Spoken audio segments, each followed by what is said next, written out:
Hey guys, welcome to today's 1/6 Galaxies video. Following last week's Velcro video, we have MMS 676, that being Gorr the Gorr Butcher from Thor, Love and Thunder. So both Valkyrie and Gorr are available at Australian retail now. I got these from Pop Culture. The Gorr was 390 AUD, which I didn't think was too bad because his overseas price hasn't really dropped, and I've seen a fair few people charge more. Alrighty, let's take a look. So we can see that there's various magic effects on the box. We have an image of the God Butcher himself. Marvel Studios Thor, Love and Thunder. Coming down, we can see that he is holding the Necro Sword, and there are more effects. There is a battery warning. Fortunately, because these are the Australian retail versions, we will not get to see the light up feature for Stormbreaker because those batteries have been removed. Side of the box says Gorr, as does this side. The back of the box features your warnings and a picture of the Necro Sword with Gorr down the middle of it. Like the Valkyrie, there is a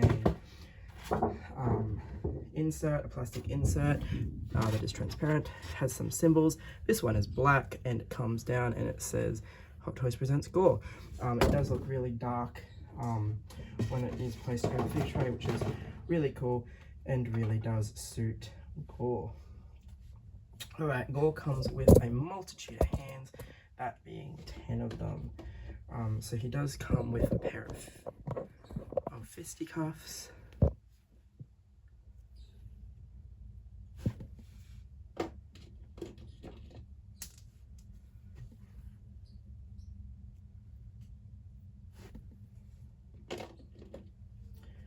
Pair of hands for holding the Necro Sword and Stormbreaker. You can see that the detailing on the fingernails is awesome. It does have the veins and the scars and whatnot. It's real phenomenal work that they've put in to his skin texture overall. We have a pair of gesturing hands. So again, there's really long, sharp nails.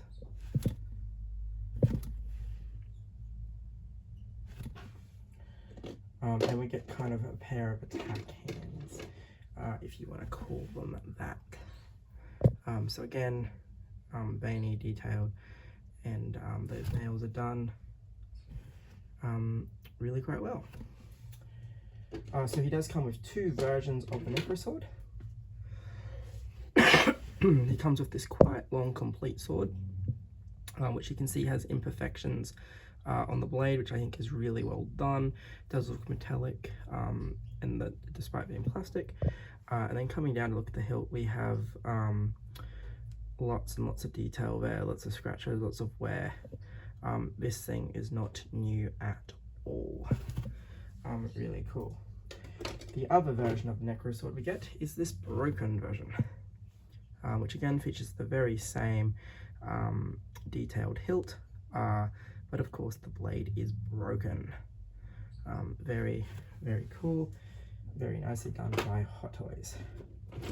As I said, unfortunately we won't get to see the light up feature, but we do have Stormbreaker, which is really quite heavy and is very nicely detailed. So again, we can see the runes, the wear, the wood effect, and then moving it away, we can see that it is quite large. The instructions do tell you which batteries you can buy, so you can actually get the batteries to light up Stormbreaker. It's just a shame that we don't get supplied them anymore with Australian retail figures. Now I have already taken the plastic wrap off the neck of the figure when I took all the plastics off. So the last accessory you get is a necklace, which I have already put on the figure. We will see that shortly. And like always, we get a themed display stand. It's got the dark shadowy effect, Thor, Love and Thunder, and it's Gorr in that text. As we know, we stopped getting metal nameplates from Marvel figures for quite some time.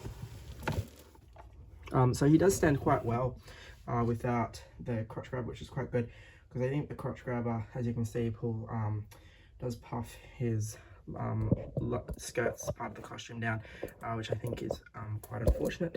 But overall, I think Hot Toys have done an insane job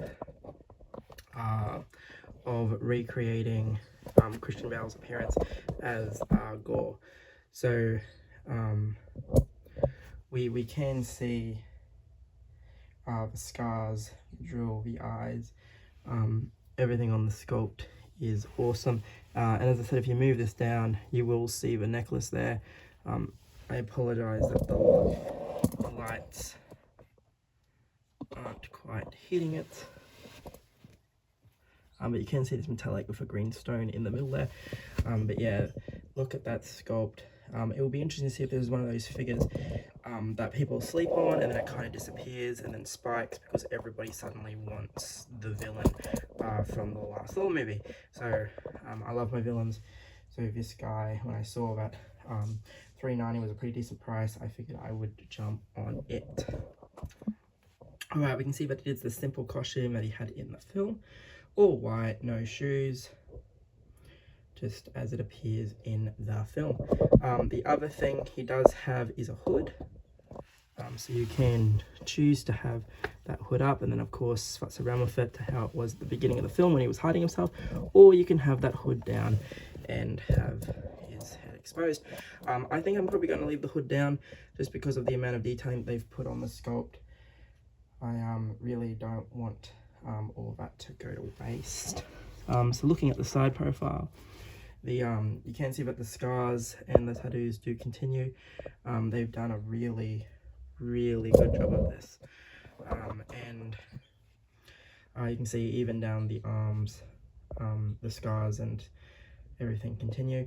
Unfortunately, they're not seamless arms, but I think the plastic arms will give you a better opportunity to hit those dynamic necro sword stances that a seamless arms would probably tear with.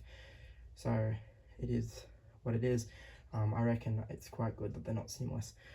So of course we do get the scars on the back of the head as well. We can see the hood. We can see that kind of fabric bit that drapes down. All white, coming down. And again, this side here, the sculpt is extremely detailed. Once more, on the sides you've got all the scars and everything. Coming down, the arms have more scars as well. There's that other relaxed hand, and then we're back to where we started. So overall, it kind of depends on whether you think this guy is necessary. Kind of depends if you want the one-off villains or not. It is a shame that the MCU have a terrible habit of dispatching their villains.